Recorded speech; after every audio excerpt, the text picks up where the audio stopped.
Thanks for joining us today.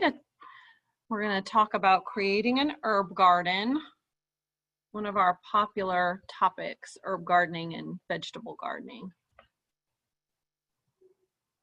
All right, let's take a look. It looks like the waiting room has cleared up. Okay, so I'm going to get started.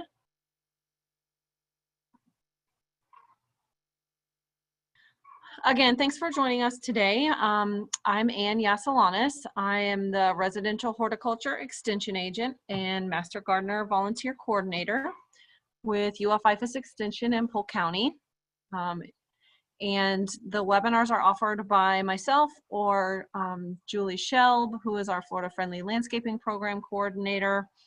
We're trying to sprinkle some master gardeners in as well. We are offering lots of class. All right, so we're going to get into the webinar this morning. We're going to talk a little bit about growing herbs, site conditions, what herbs grow well in Central Florida, and we're going to be talking a lot about the common herbs today.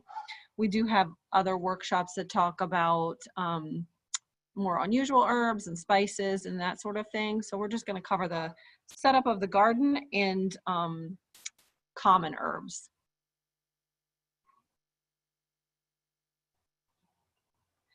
All right, so very similarly to a vegetable garden or really any landscape, it's important to look at the site as far as what you have in your landscape and make a plan for what you have and select herbs that will grow well there.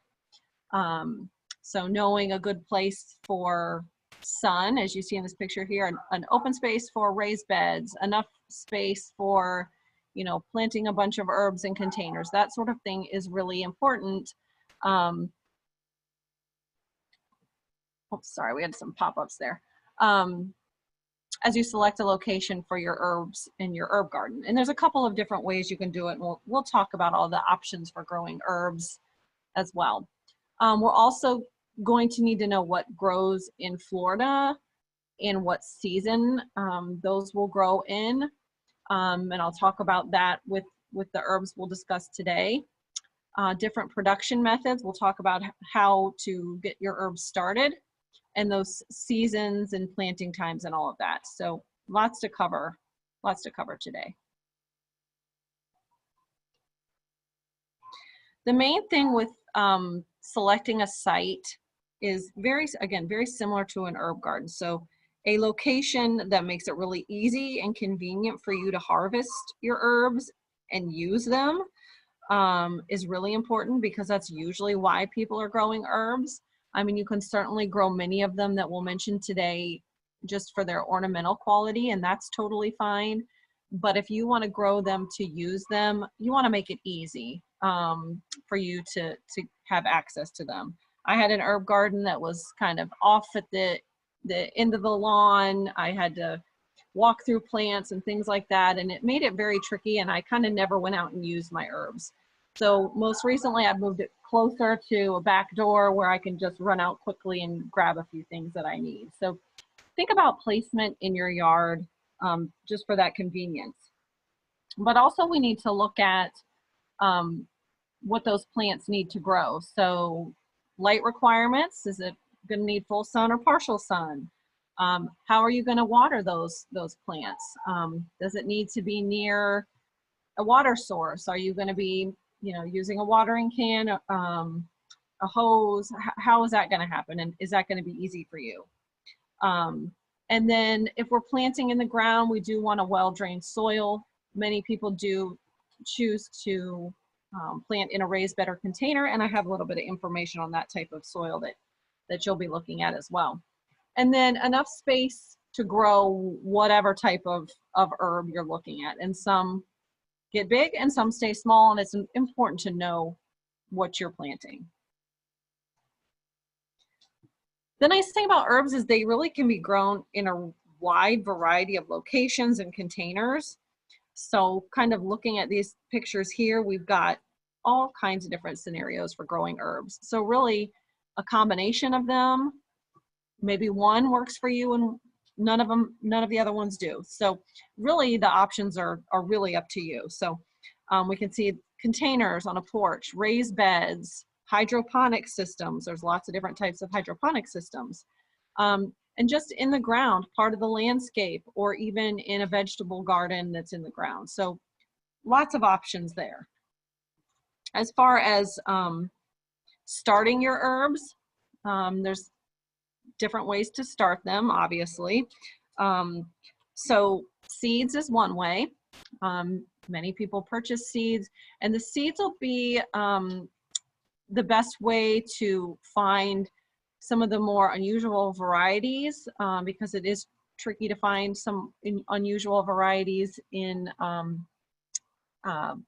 small starter plants and those sorts of things. So if you're looking for some unusual ones, I do have a link to some seed sources at the end of the webinar. So both are annual, meaning they grow for one season, and are perennial, meaning multiple seasons. Herbs can be started by seed. Many of them can also be started by cuttings. So if you look at that picture there with the little kind of vase looking thing with water in it, that would be like a cutting that you could start in water. You could start them in by taking a cutting of something and sticking it in soil as well. So that works for our perennial herbs. Division is also a way to start plants. So basically that's the picture on the bottom right there, where you see a large clumping herb that is then cut into multiple parts and shared or moved, or that sort of thing. So if you've got things like rosemary that gets very big, breaking it up into smaller plants is a way to create more plants. And then if you've ever grown mint before, you know that it grows by runners, and those are just little roots that you can use to create new plants as well. And those can be rooted very, very easily. You can kind of see the little new roots starting to grow on those runners as they spread. So many different ways to start our herbs. As far as design, there's lots of different ways to design an herb garden. So themed gardens are pretty fun. Lots of people are interested in a theme garden. And again, this could be something done in a container, in a raised bed, in a larger planting bed. The size is not, it doesn't matter how large of a space, as long as you have enough room for the plants that you're putting in. But some of the themed herb gardens, you can see here a bath garden. So these are the more aromatic. People make different sachets and things like that with a bath garden. Certainly those make good cut herbs as well. So using them in with cut flowers for an arrangement. Pizza garden is one, and salad garden. So going into our cooler months with our cool season vegetables, when we can plant things like lettuces and spinach and those sorts of things. Growing a variety of lettuce and mixed in with the herbs makes a really nice salad garden. And I've seen where people have done that in a small container, just on a patio table or something like that. And you can go out and harvest all of that together and make your salad, and it will grow right back in the container. So that's kind of fun.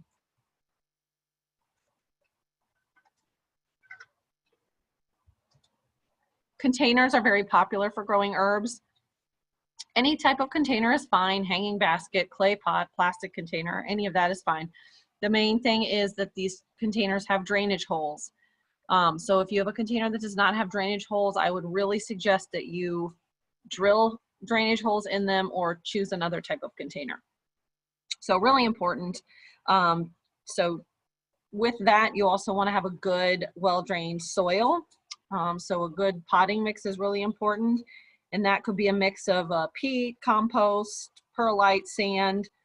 And they will usually need to be watered more often than herbs in a raised bed or in the ground. And you will have to replace that soil about once a year. So important thing to remember about containerized herbs. And don't forget that many herbs are really great ornamental plants, and you can plant those right into the landscape. So you can see as we go through these different options how you could select a few of them to work for you. So this picture here on the left shows in the foreground some rosemary, which is a great ornamental plant because it's so tough. but right in with those perennial flowers. It just looks really attractive.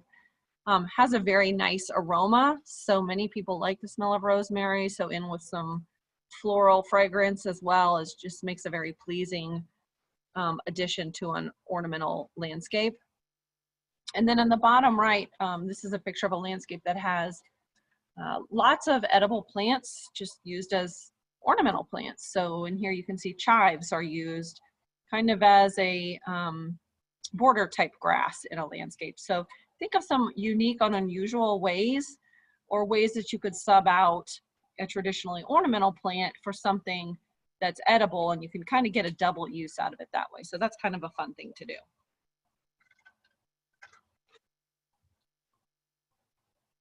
All right, so now we're going to talk about some of the common herbs that we can grow here in Central Florida. We have some really nice infographics from the university. We have a spring version and a fall version, which is basically warm season, cool season. And we're actually going to look at the fall one today. But I just wanted to let you know that we do have these, and we're doing a quick glance at the spring one here. And if we do a quick glance at the fall one as well, you may think, oh my gosh, these are exactly the same. I can plant the same herbs all year. And for the most part, you can for the most part. But the important ones to remember are our bulbing type herbs like garlic and fennel. Those have to go in the ground in the fall, because they need a longer amount of time in the ground to develop that bulb structure, and that needs to be during a cool season. So we are planting fall gardens now. Typically vegetables and herbs, cool season vegetables and herbs, we start those July, August. So I know it's strange because it is so hot still, but that's kind of the calendar that we follow. All right, so we're going to go through a few herbs. I have some good pictures of them. Some you'll probably be very familiar with, and some not so much. And then I hope to have some of these very familiar ones have some varieties that you might not be familiar with that you could try out. So the first one is basil. Again, people really familiar with basil and have seen it at the store and have probably grown it before, that sort of thing. But some of the varieties you might not be familiar with. So basil is an annual herb, full sun, has a nice smell. So if it's an annual herb, that means one season. So typically that's what our annuals are. They're seasonal. That doesn't mean they won't stretch a little bit on either end. So typically when you see herbs and vegetable guides, we'll have planting dates for vegetables, but herbs are a bit more flexible. So we don't have specific dates for, plant your basil in September through December. It can go a little bit either way. So we don't have real specifics on that. Typically it's tougher to grow things in full summer mode with the high heat and humidity. But basil will grow through the summer. For the most part, they usually just have a little bit longer growing season during that time. Can grow it in a container, in the ground. Real important that if you want to keep it going, that you cut it back, because it'll grow real tall and then go to flower, and you can cut it back and let it bush out again. Here are some of the varieties. And you can see things like purple ruffles and the Siam Queen and Osmond. I mean, those are very attractive, colorful foliage plants. So great just combined in a container with, flowering plants as well. So consider herbs when you're planting out, annual plant containers, perennial plant containers, that those herbs will be very attractive in there with other plants. Our next one here is dill. I know in our last class, someone was looking for dill, a specific type of dill, and I found it at a local nursery, and then there was a seed company that had dill. So I'm pretty sure all the seed companies are listed in the resources at the end. So if you have questions on where to purchase, we've got a lot of seed sources listed for you. This is an easy one to start from seed. Pretty tall, kind of feathery looking, full sun. couple different varieties you can see here. A lot of people familiar with that yellow flower. So, you know, because of the way that it grows, kind of erect and tall and has a nice yellow flower, that could certainly be added to a floral bouquet. If you have a lot of wildflowers in your yard, adding that to a, you know, a cut arrangement inside is always nice. The Hera variety is much more thick and dense, more foliage there. And the bouquet is the most widely grown one. You do see a picture there of the seed heads. So, you know, just to know what those will look like. And that's typically what you want to look for when you're ready to harvest seed of any herb, is that they're that brown color and dry, and then they're ready to go. This next one is parsley. This is a picture of flat leaf parsley. I have a picture in a minute that will show the curly leaf parsley as well.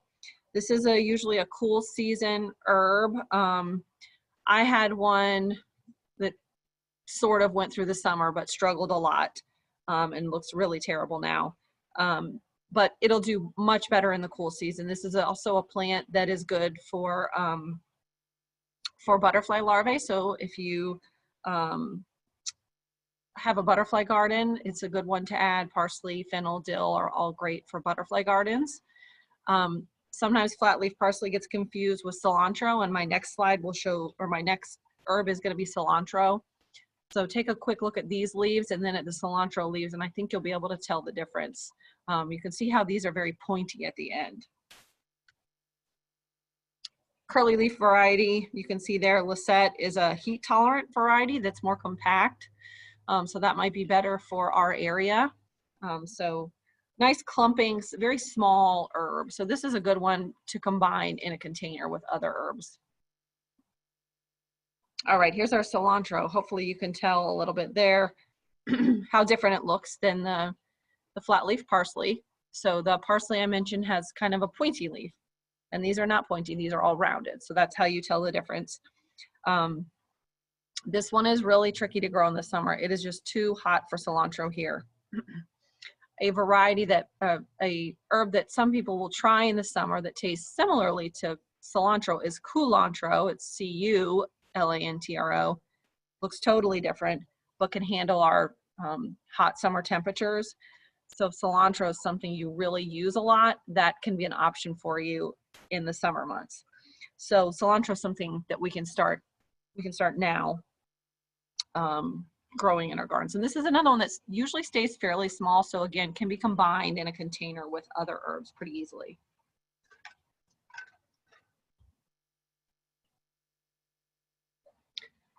Okay, this is rosemary.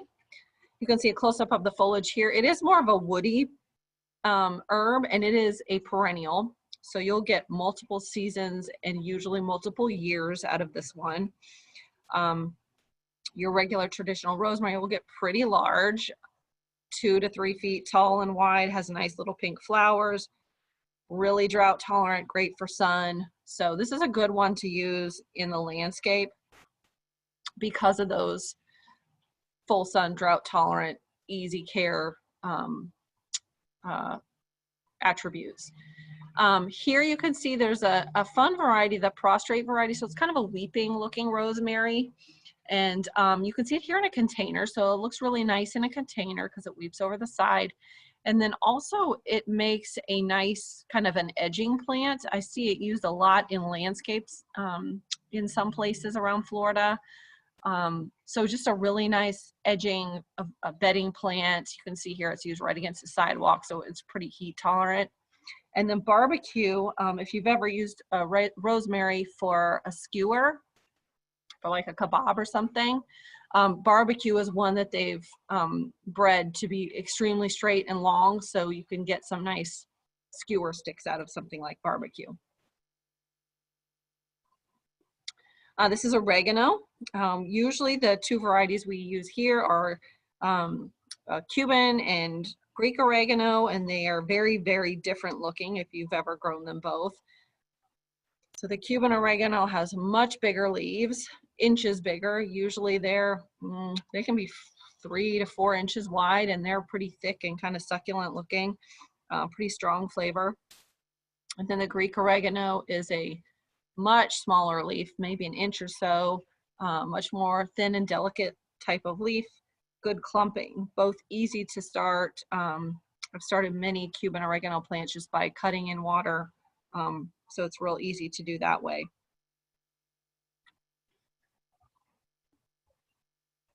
Mint is another one that a lot of people are familiar with, but there are a lot of fun varieties of mint that you can grow. So one thing people usually know about mint is how it spreads. So just be aware that the way that it spreads is by runners, and so it can take over an area pretty easily. So keep it contained maybe in a container or a raised bed with good sides. If you want it in the ground, maybe make sure it's surrounded by sidewalk or cement or something like that to keep it contained. But it's pretty easy to grow, full sun, moist soil. You can see some of the fun varieties here. Pineapple mint is a nice one because of those variegated leaves. So it's just something, again, a little bit different that adds interest to the landscape. Even the plain green spearmint, when grown in a container by itself, looks really nice because it kind of drapes over the side a little bit. There's chocolate mint, there's a lemon variety. There's just lots of fun varieties of mint to try. And you can plant them all. The spearmint is the one that really spreads the most though. This is tarragon. This is another perennial. This makes a nice little clump. So it's great used, again, kind of similar to that prostrate rosemary. So lining the edge of a planting bed or something like that, it works really well. It also has some really nice little yellow flowers on both the Mexican and the French tarragon. Has a really nice smell as well. So and with those other flowering plants in your landscape, it looks really nice, and the smell combined with flowers is also really nice. Nice evergreen leaves, pointed shape as well. This is not a woody perennial like rosemary though. It's definitely more succulent, more clumping. Cut it back and it usually comes back again. Now thyme is a woody perennial herb. It can be tough to grow it season to season though. It's sort of temperamental. Really tricky to grow in the summer months because it does like to be a little bit more dry, but it is shrubby. It does work for in-ground, lining a landscape bed, that sort of thing. You can see kind of how it looks here. Again, a nice variegated variety with the lemon thyme. You can imagine that with some, red or yellow flowers in a container would look very attractive. It can be cut back. It does have little purple flowers as well. So even just by itself in a container, like you see in that picture on the top left, can be pretty attractive.